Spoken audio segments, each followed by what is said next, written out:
لازم تبقى عارف ان انت مهما كبرت عمرك ما هتعرف تكبر على اهلك. لازم تبقى عارف ان انت طالما كبرت ونضجت اصبحت شخص مسؤول ومكلف ومسؤول عن تصرفاتك. المسؤولية هنا مش ان انا اصحى بدري وان انا ارجع البيت في وقت معين، لا.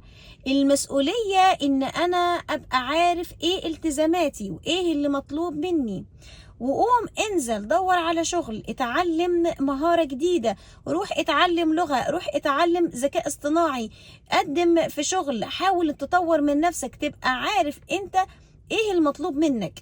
المسؤولية انك تبقى عارف ان انت عندك 5 فروض في اليوم المفروض انك انت تصليها، انت مقصر في حق ربنا.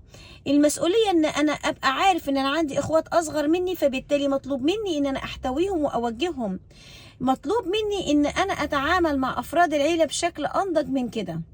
هي دي المسؤولية.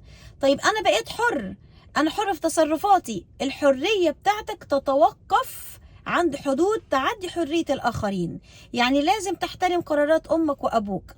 كمان بالنسبة لبعض الشباب اللي بيكون الأم والأب تعليمهم متوسط وهم بذلوا مجهود كبير جدا عشان يطلعوك بالصورة اللي انت فيها وصرفوا عليك عشان تكون انت أحسن منهم، لما تيجي تتناقش معاهم في موضوع، أنا فاهم أنا فاهم أنا عارف أكتر منك، لا يا حبيبي الكلام ده غلط.